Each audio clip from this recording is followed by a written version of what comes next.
our parents, they think that the way to parent is to point out what we're doing wrong. They think they're being good parents because they want to make us the best that we can be. They don't understand that they have to show us how to do things step by step. You know, that most things that we do have 10 and 20 steps to them. And it takes a while to be proficient at them. You know, people think it's just piano playing or guitar playing or something like that. But, you know, even learning how to go potty, step by step by step, you know, you have to approach the toilet, you got to, whatever. And so, yeah, parents don't give enough reinforcement for the steps that lead up to the finished product. Welcome to Single Parent Success Stories, a podcast designed to inspire single parents. Here you'll find resources from self-care to finances to parenting and everything in between. Discover what it takes to thrive. Let the stories inspire you to what is possible.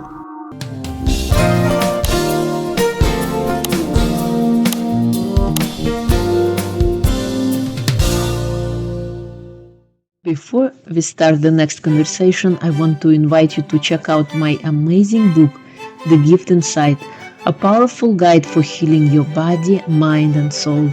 Reclaim your strengths and awaken your true potential. Whether you are navigating heartbreak or simply seeking deeper fulfillment, this book offers the tools to turn your struggles into triumphs. It is time to unlock the gift within you. Available now on Amazon, or you can check it out on my website www.irinashehovtsov.com. Hello and welcome to Single Parent Success Stories. Today we have a special guest, Martha Burich. She is a professor of child psychology and a book author of Yes, You Can Raise Happy, Responsible Children, which was endorsed by Jack Canfield, Chicken Soup of the Soul. It gives me a great pleasure to have Martha here with us today. Welcome, Martha. Thank you. I'm very happy to be here. Thank you. So please share with us who you are in your own words. Well, you know what? First off, Mom always loved my brother better. Let's just get it out of the way.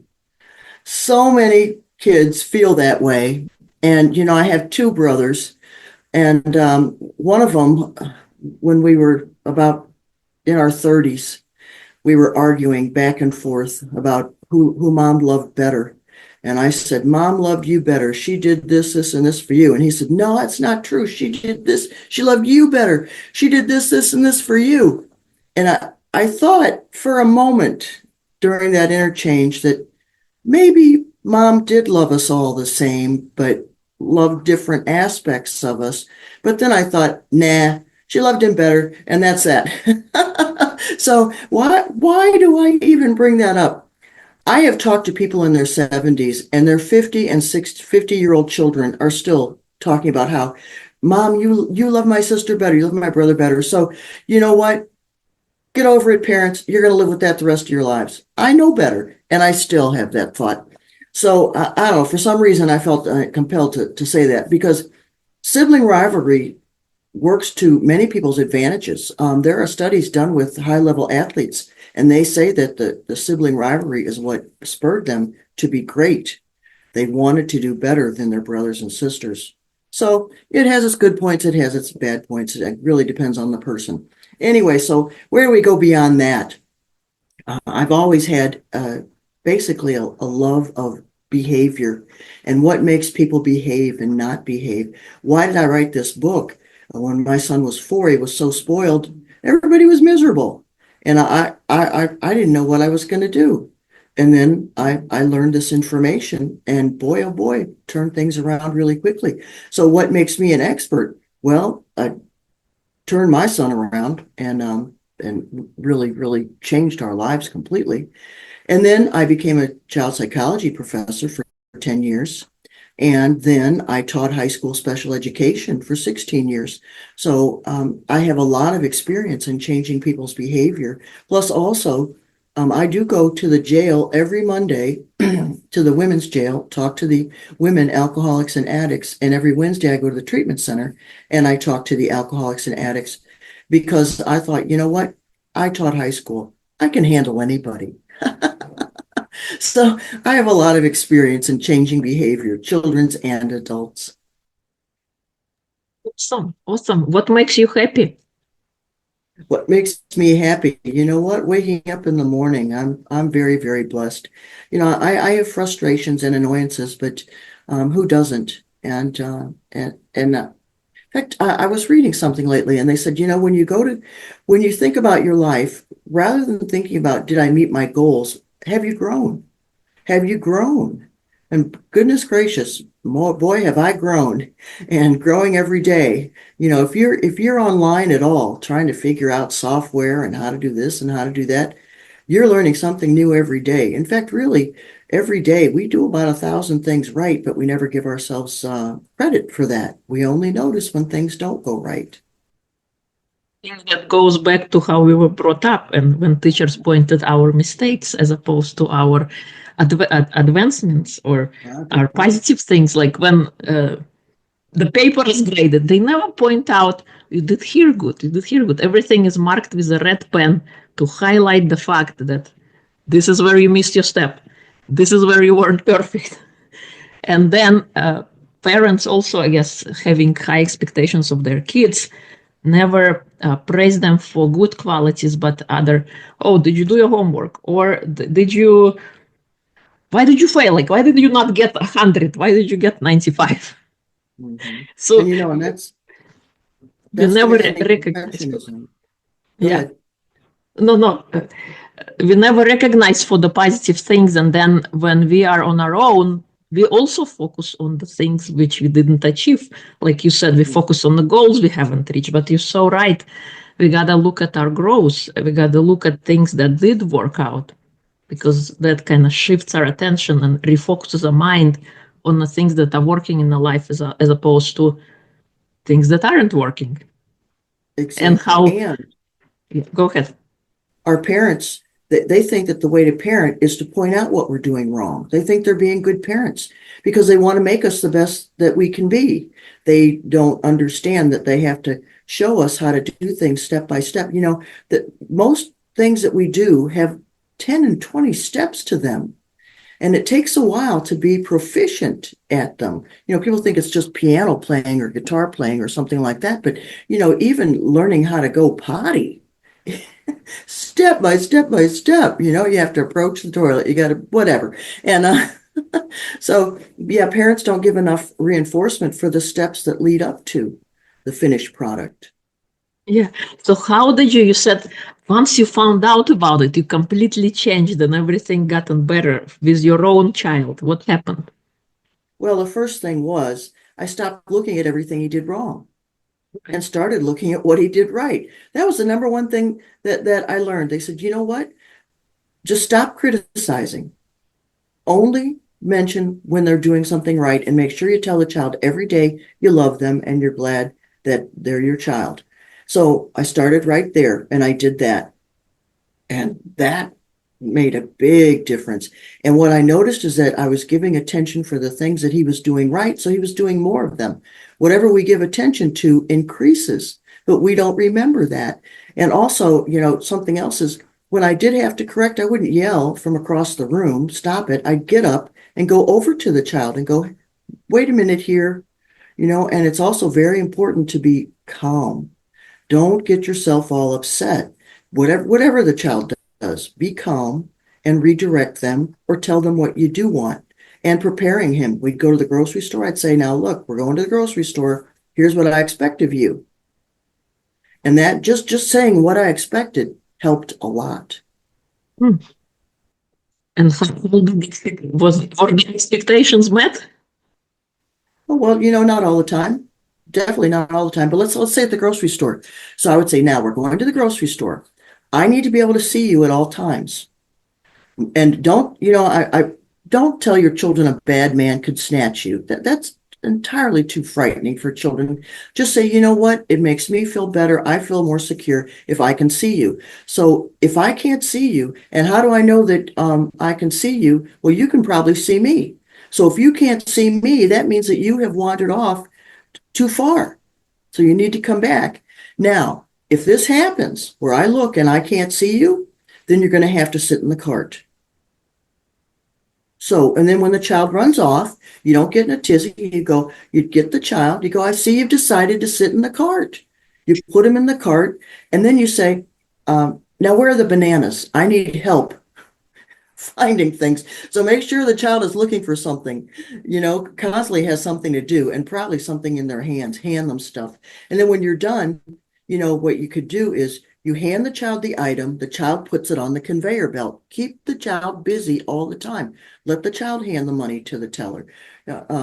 Just keep the child occupied, because that's when the behavior gets out of hand, because the child's bored. They don't know what to do. They You're right. need a job. They want to contribute. Yes, you're so right. How do you help people? Well, I have parenting lessons. I have a 4-week course that's 1 hour a week, and we talk about your particular situation and what we can do for your child. And, if you take a course with me, you need to do what I tell you to do, because I would never tell you to hurt your child. I would never tell you to say anything mean to your child, because those are the things that destroy relationships and destroy people. When we name call, when we accuse, things like that, it just doesn't work. And punishment does not work. Consequences are totally different, but punishment, it does not work. And let me tell you a story. Irina, I had a student in my child psychology class. She had a 2-year-old. And one day he put his shoes in the microwave and cooked them. And she told me about it. She said she spanked him. And I said, why? She said he did a bad thing. I said, he has seen you put things in that microwave that look to him like have nothing to do with food. Food wrapped up in plastic containers, boxes. He has no idea that what he did was wrong. He was experimenting. And then you spanked him for it. I said, if someone hit me for every time I did something wrong, I would probably be sitting in the middle of the corner in the room crying. I'd be afraid to move. Your child was doing what was experimenting. He was doing what he saw you do a gazillion times. And then he got punished for it. And now he's confused. Like, oh my goodness, am I going to get hit every time I make a mistake? Because that's really what they are, mistakes. So yes, we really need to see things differently. Even when our child does things that we think are absolutely off the chain, we need to stay calm and discuss it with them. And if we can't be calm, we need to say, I'm going to have to talk to you about that, but I can't right now.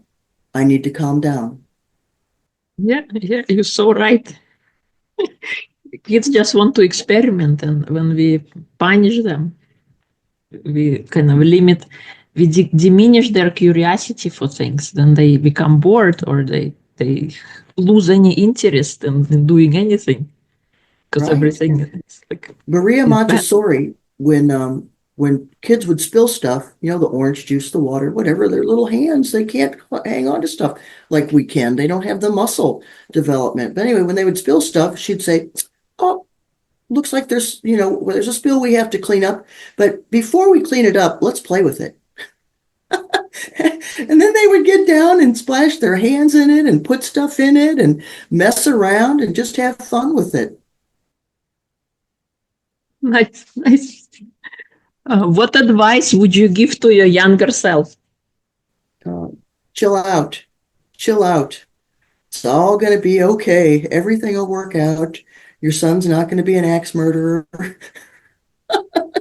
If you don't correct everything he does, he can make mistakes. It's okay. You can make mistakes. Yesterday's gone. Forgive yourself and just, say, I'm going to do better today and make a plan. Yeah, that's very well said. What kind of advice can you share for single parents on parenting? Well, you really have to be careful with overwhelm. With single parents, you have so much to do. So I would really recommend that you do everything you can to get some relief from your children. So whether that means you have to hire somebody to come in for a couple of hours, try to make that, first off, leave the children with your parents, with a trusted friend, but make a point that, every Saturday at such and such a time, I'm going to get relief, for every Sunday or whenever.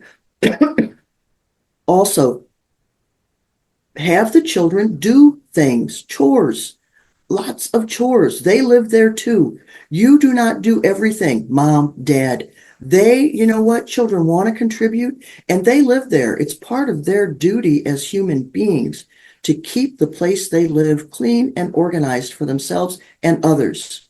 So you should not always be the one washing the dishes. You know, a 1-year-old can hand you the cup, can't they?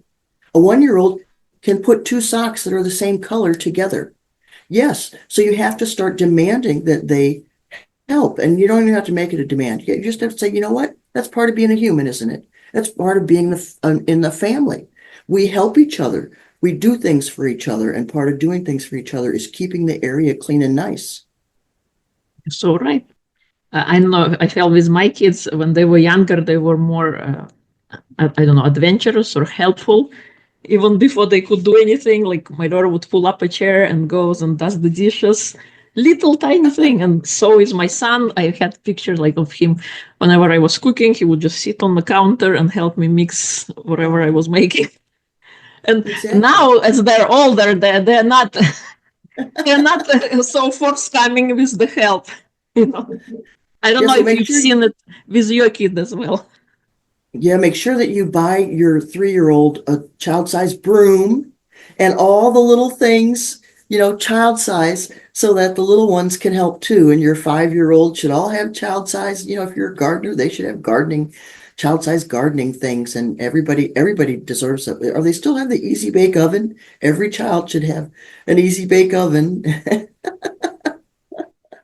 But when they were young, like when they were 1, 2, 3, and now they're 10 and 15, it's a Oh, totally different story. totally different story. Yeah. And you know, and at 15, and now let's talk about teenagers. All right, teenagers, it's time they want a divorce. And it's a difficult time because they don't know how to do it. They know that they need to separate from their parents, but they're still young and they love their parents. But they also need to separate from them. So sometimes it comes out as they become disrespectful, rude, because they're starting to realize, you know what, my parent is a human being, not a God. And sometimes they're wrong. But they have to realize that in order for them to grow. So that's the time when, you know, when your child gets snippety and snotty, and they will because they learn a lot of that in school, a lot of that in school. Anyway, when they do that, you say, you know what? I understand you're growing up and you're developing into your own person and need to, you know, not be so attached. And I'm still a human being and I deserve respect and I deserve to be spoken to respectfully because I'm your mother, your father. I love you and we're going to get through this.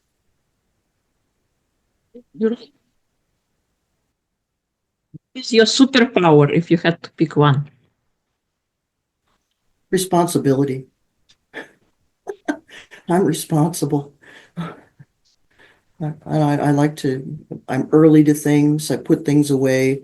I never go to bed with a dish in the sink. Make sure, you know, I wash my dishes as I cook or definitely as soon as I'm finished eating, I never leave a dish in the sink. I just have a thing about that. I think it's because my mother never left a dish in the sink. That must be it.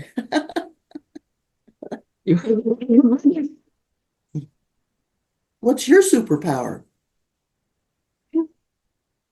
Letting people be themselves, holding space, and creativity. Oh. Creating things from scratch, like this podcast. I didn't know anything about podcasting. I just had an idea and I got inspired and I started doing it. Wow. Wow. See, one step at a time, one day at a time. As Yeah. long as you don't quit. As long as you don't quit, you'll get there. You know. Any fun projects you're working on that you like to share? Well, I'm on working on my second book is done and it's for teachers. And so that I'm working on publishing, getting that published. Um, I don't know, I'm doing a lot of podcasts and I'm working on getting on some TV shows. So yeah, that's a lot of fun. I'm doing a lot of networking and meeting some really, really interesting people. Awesome. So thank you. Thank you. Is there anything I haven't asked that you'd like to share?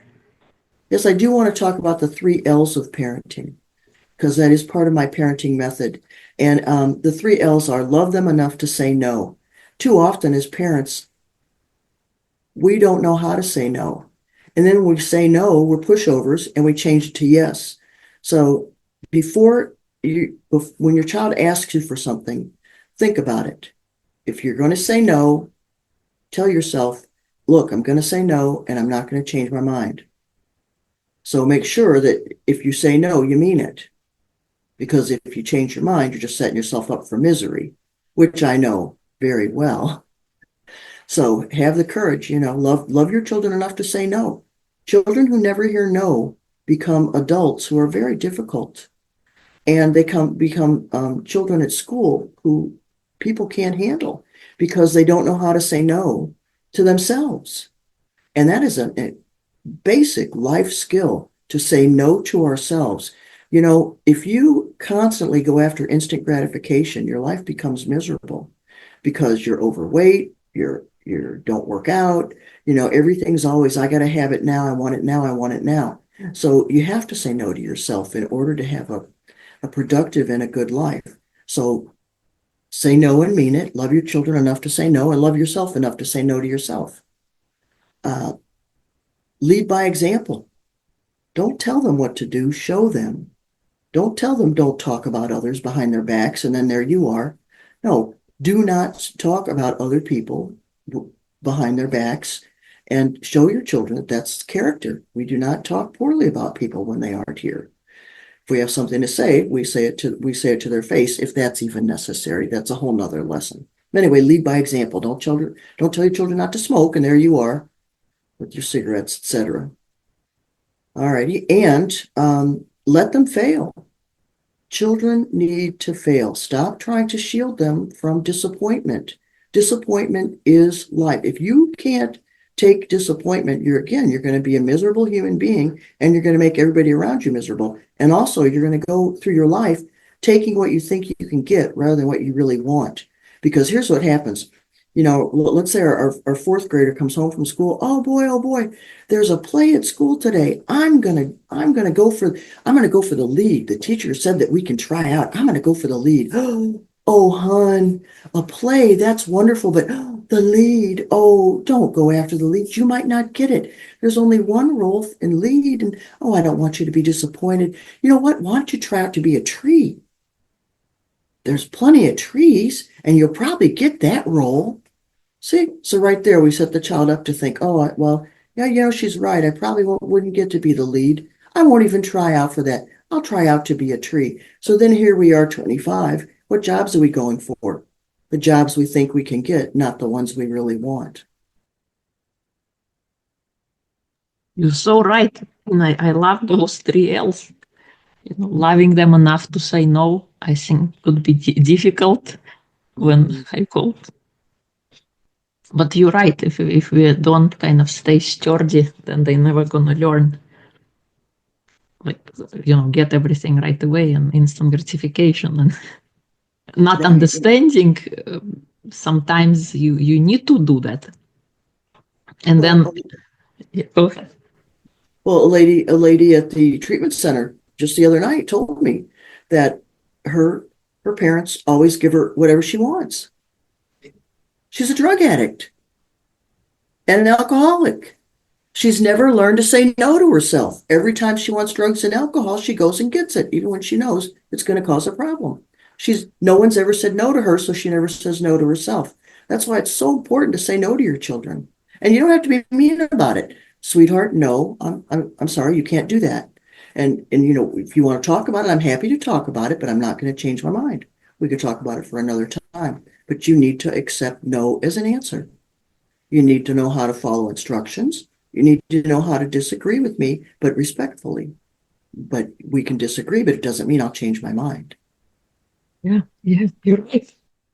And then leading by example, you're so right. Kids never do what we say. They do what they see us do. Right. Get off your phone. Doesn't match. Get off your phone. And here I am on my phone. And a child psychologist said to me, a therapist, they said, I had a girl in my office, and she said, I wish my mother would pay half as much attention to me as she does her phone. Yeah. So pay attention, parents. And also, don't grab the phone out of the kid's hand when you're mad. You've been on that phone too long, blah, blah. No. That requires a calm conversation. You need to set boundaries with the phone. Now, look, we're going to start tomorrow, and these are the times that you can have your phone. I'm concerned you're on it too much, and this is how we're going to work this out. Do you have any ideas? Because I'm concerned you're spending too much time on the phone and not getting other things done. Don't let your children take their phones to bed. Get them out of their bedrooms, because too many teenagers will be up all night long on the phone with their friends, and you have no idea who else. So Then last one is letting them fail. You're so right, sometimes you want to overprotect them, but then if they don't learn how to fail early on in life, it's becomes so much more difficult as they get older, as they get disappointed, or it could be like a life or death situation when it was something simple. And in life, there is no failure. Everything is a feedback mechanism. Everything is for us to learn from an experience and then make a different decision next time. So that we always operate with the best of our abilities at the time. And looking back, yes, we know a lot of things, but when we were back there, we didn't know, we didn't have the tools, we didn't have the knowledge. So I love that, letting them fail early on so that they can be more prepared for living. And those all three that you mentioned, they're like basic life skills that are not unfortunately taught in schools. It is up to us, up to parents to instill those things in the kids. And I forgot to ask you another question. Do you think is or maybe I did. No, I didn't. What is the most important trait to instill in the child? oh goodness. Well, there's so many of them, but you know what? I really think self-responsibility. The child really needs to learn that, you know what? I need to control myself. I need to think the thoughts that are going to make my life better. Because if the child doesn't have self-control, where can they go? What can they do? And a child who doesn't have self-control, just like instant gratification, they're setting themselves up for a life of misery. Now, if you don't have self-control, what's going to happen? You're going to be dealing with police, could be dealing with a lot of health problems. And then you have doctors and nurses in control of your life. You could be dealing with a lot of addiction problems. So yeah, you need to develop self-control. Yeah, you're right. You're right. Thank you. If people would like to connect with you, learn more about you, where would they go? But you know what? Go to my Facebook group, which is Mastering Child Behavior, and it's free.